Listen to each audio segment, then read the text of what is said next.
नमस्कार दोस्तों, मैं संजीव साहू, आपका संजीव साहू। रामगढ़ जिले में बारलोग एक क्षेत्र है जहाँ पर वाहन की चपेट में आने से 8 तासा पार्टी में काम करने वाले जो वर्कर थे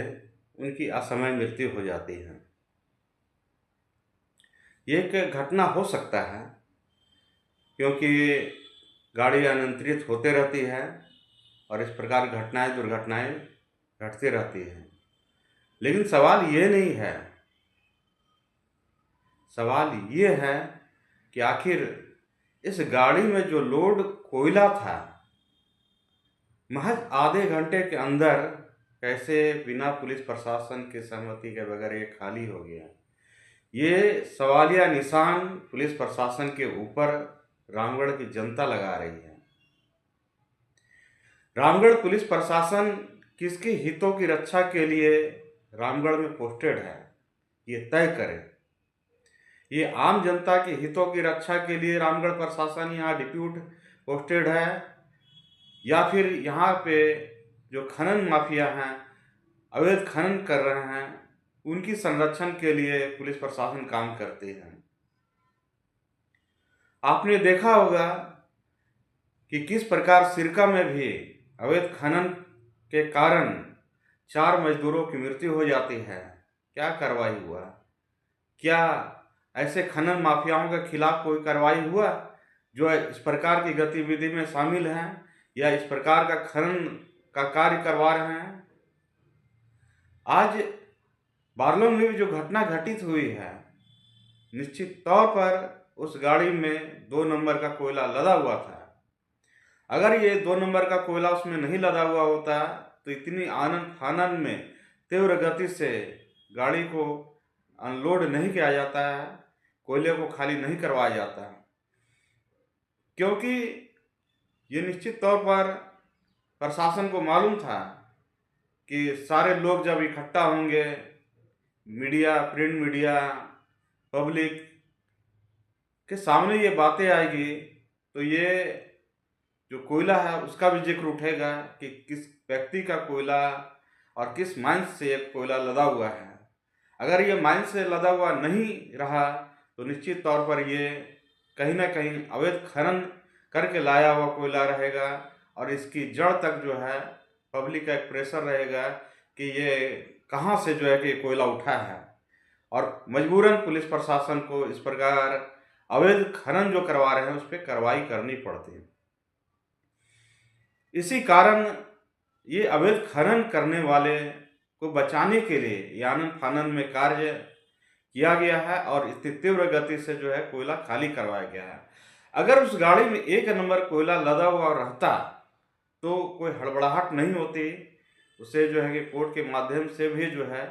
गाड़ी को रिलीज किया जाता है, कोयले को भी रिलीज किया जाता है। क्या मजबूरी थी कि आखिर इतने आनन फानन में लोडेड गाड़ी को अनलोड करवाया गया, कोयले को खाली करवाया गया? क्योंकि इसकी जांच होती तो कोयले की भी जांच होती और उस कोयले का पेपर मांगा जाता है, और पेपर नहीं पाए जाने पे ये परत दर ये परत खुलता कि ये किस माइन से, किस अवैध खनन करके कहाँ से ये लाया गया है, ये परत दर परत खुलता और जितने भी अवैध खनन करने वाले लोग हैं इस शिकंजे में आते हैं। तो ऐसे लोगों को बचाने के लिए इतनी तीव्र गति से जो है गाड़ी को खाली करवाया गया है, इसकी जांच होनी चाहिए। आज पुलिस अधीक्षक महोदय से पूरी रामगढ़ की जनता ये मांग कर रही है कि जो भी इसमें इन्वॉल्व थे और सही और गलत ये जनता के बीच बात आनी चाहिए। किसी भी खनन माफिया को बचाने और उसको संरक्षण देने का कार्य पुलिस प्रशासन का नहीं है। पुलिस प्रशासन डिप्यूट होती है आम जनता के हितों की रक्षा करने के लिए, सामाजिक व्यवस्थाओं को बनाए रखने के लिए, ना कि ऐसे अवैध खनन माफियाओं, अवैध भू माफिया, बालू माफियाओं को बचाने के लिए पुलिस प्रशासन जिले में डिप्यूट नहीं होती है। पुलिस प्रशासन का काम है आम जनता के हितों की रक्षा करना, ना कि जो है माफियाओं को संरक्षण देना। आज पूरी रामगढ़ की जनता में आक्रोश है कि जिस प्रकार लगातार अवैध खनन के कारण इस प्रकार घटनाएं और दुर्घटनाएं देखने को मिल रहा है, क्योंकि इन लोगों का एक टारगेट होता है कि इतने बजे से इतने बजे तक जो है ये सारे कार्यों का निष्पादन करना है और गाड़ी को इस जगह से उस जगह तक ले जाना है। एक टारगेट दिया हुआ रहता है जिसकी जानकारी जो संरक्षक होते हैं,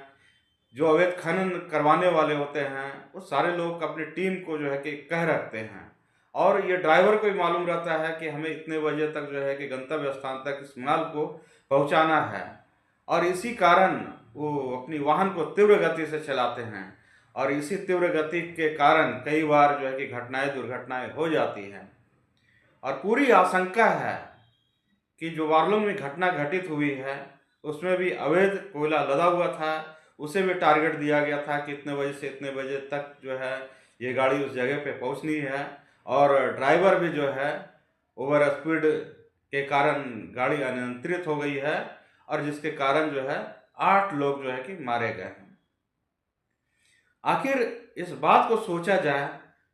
कि जो 8 लोग जिनकी मृत्यु हुई है उनका क्या कसूर था। किसी का टारगेट, किसी को मतलब कार्य को समय पे पूरा करना है, अवैध कार्यों को पूरा करने के लिए टारगेट दिया जाता है और इस चपेट में जब 8 ऐसे तासा पार्टी के वर्कर आ जाते हैं जो 2 वक्त की रोटी के लिए झारखंड प्रदेश से दूसरे प्रदेश में कमाने के लिए जा रहे थे और बेचारे असमय जो है काल के गाल में समा जाते हैं, समय उनकी मृत्यु हो जाती है। रामगढ़ पुलिस प्रशासन से हमारी मांग होगी कि इस घटना की निष्पक्ष जांच हो ताकि जो भी इसमें दोषी हैं उन पे कार्रवाई हो, बिना किसी को संरक्षण दिए, बिना किसी को बचाए निष्पक्षता के साथ इसमें जांच होनी चाहिए ताकि जो भी दोषी व्यक्ति पाए जाते हैं, इन्वॉल्व होते हैं, उन पे सख्त कार्रवाई होनी चाहिए ताकि जो भी इसमें व्यक्ति मारे गए हैं उनकी आत्मा को शांति मिले